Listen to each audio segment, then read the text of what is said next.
This video is going to be a little bit different than what I normally try to create on this channel. Usually, my goal is to provide information to you that'll allow you to create your own conclusion and have your own opinions about the subject. But today, this topic specifically has really gotten underneath my skin, and I wanted to sit down and talk purely from an opinionated stance about the situation and why it's bothering me so much. So as always, welcome to GameReport. Today, we're going to be talking about Modern Warfare 3 2023 and why I feel like it's time to move on from Call of Duty as a franchise. But to do that, I need to take you back about a year to when Modern Warfare 2 was announced and closer to its release. We got wind of the fact Modern Warfare 2 was going to be the first Call of Duty game in over 10 years to have a 2-year lifespan. Now, what this basically means is rather than a new game being announced in August or September, it will be pushed back another year and released in 2024. We also got wind that this second year of Modern Warfare was going to be sort of like an expansion pack, a continuation of the first game under the same name. It was going to be developed by Sledgehammer Games, who was recently put on a support role, which basically means they weren't creating their own game like Infinity Ward or Treyarch, simply just there to support one of those two, which many believe is due to the catastrophic failure of Call of Duty Vanguard. Now, there were a lot of upsides to that initial idea, specifically Treyarch, who was confirmed to be working on Call of Duty 2023, which now was Call of Duty 2024, would be given an extra year of development, which, I mean, I would love to give Treyarch as many years as they want to make their game, but that's not how Activision operates. A lot of fans were excited for the fact Call of Duty 2024 could have like 4 years of development time, but as always, plans change. And that leads us to today, where a very known Call of Duty leaker, Bob Network, released a whole bunch of information regarding Modern Warfare 3 2023. Firstly, he did confirm it was a continuation of Modern Warfare 2 2022, but it was called Modern Warfare 3 and will be a full price premium purchase of $70 for what initially was supposed to be an expansion DLC pack. From what we were able to gather, the game's just going to be primarily Modern Warfare 2 with a bunch of game modes and maps that were deleted from Call of Duty Vanguard, and all the stuff you did in Modern Warfare 2 will be carried over, so your weapon progression, your bundles, your camos, all the stuff that you did in Modern Warfare 2 will just be pushed over. And again, this is a $70 title. However, Sledgehammer did make a few changes, and we were able to see that. For example, apparently they're returning to the classic minimap, which is essentially red dots that appear anytime you see or you hear an enemy player, which compared to the new games only appears if they're shooting their weapon, and disappears completely if they have the ninja perk, which a lot of people say makes the minimap completely useless. Secondly, they are revamping the perk system, so you'll have 3 or 4 slots, and each one will be a different item on your body, whether it be your boots, your vest, your helmet, gloves, etc. And these are going to be perks specifically for those items. So, for example, the ninja perk could go on your boots, and sleight of hand could go on your gloves, just as an example, right? It's pretty much exactly how the BO2 system was, but hey, it's a new idea, I guess. And lastly, because it's an expansion, there is apparently no campaign. No campaign on a $70 title. They have no campaign. It's mind-blowing to me.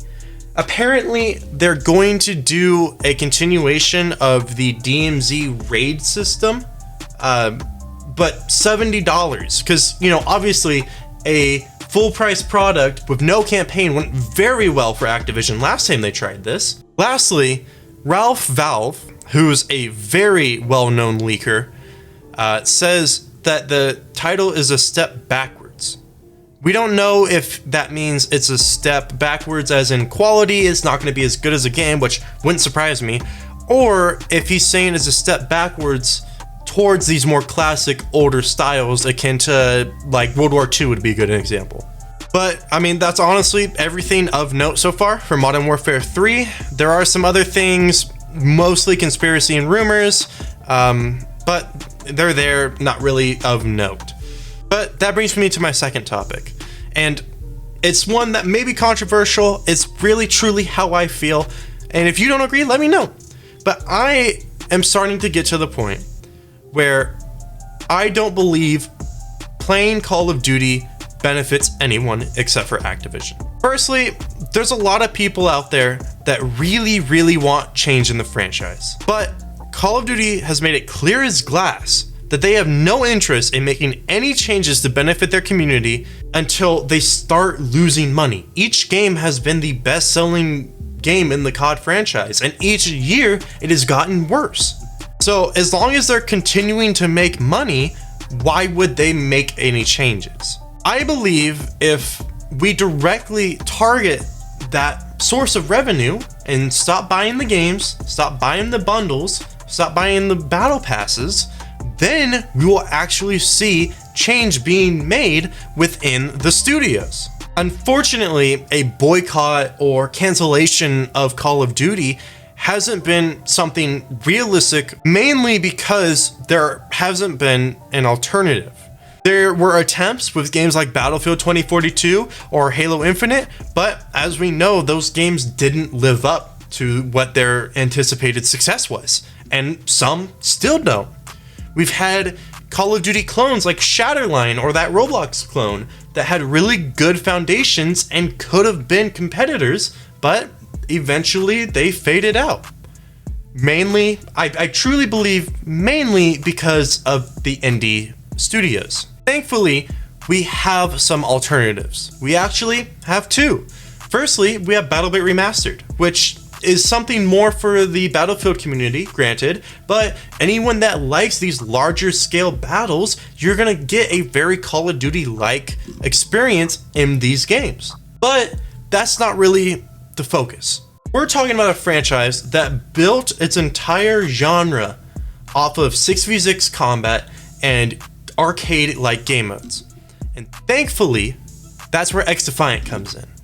Now, the big difference with XDefiant compared to a game like Shatterline is its studio, Ubisoft, one of the biggest studios in the world, and it's created a lot of great franchises. Unfortunately, its reputation is also fairly low, but they are definitely working on improving it. And XDefiant is a part of their plan in improving their reputation. XDefiant's entire goal is to create a game for people who like original Call of Duty games and are tired of microtransactions and being forced to buy battle passes to compete and stay up with metas. Ubisoft is directly targeting those people and giving them a second place to play these games at no expense to them. This is going to be a free title. Honestly, that's really where the biggest difference is. Being able to play this free title and boycott of this franchise that doesn't support you is really putting us in a good position to make our voices heard. But moving on, there's one more thing I wanted to point out, and that has to do with the most recent news of Activision Blizzard being purchased by Microsoft. Congratulations to Microsoft, the deal did go through. They now officially own, well, they don't yet, they will officially own Activision Blizzard King. Great. But there seems to be too many people continuously saying, oh, Microsoft's going to save Call of Duty. Microsoft is going to change Call of Duty for the better. And really, that's unrealistic. Activision Blizzard King, especially Activision, works very well independently. They've already been doing this for 10, 15, 20 years. They know what they're doing. So the idea that Microsoft is going to say, oh, well, you guys are making all this money, but nobody seems to like your game, they're not going to do that, right? They tried that with Halo Infinite. It didn't go well. It kind of blew up in their face, and now 343 has to pay for that. So the likelihood of them intervening and saying, hey, why don't you create a game that people will actually want to play? That's not realistic. That's just not going to happen. The only way for something like that to happen is if their entire goal for Call of Duty was to create this place or this franchise of more arcadic like games similar to their goal with Halo. But like I just, it's not realistic. It's not going to happen. The only change Call of Duty is going to see is the Microsoft logo on the cover of the game. That's truthfully it. And with that being said, that's really all I really want to talk about.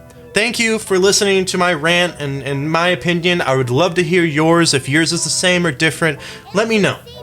Also, I would really appreciate it if you were to subscribe to Game Report. We're trying really hard to make more videos, and every subscriber truthfully goes a long way for us. Thank you.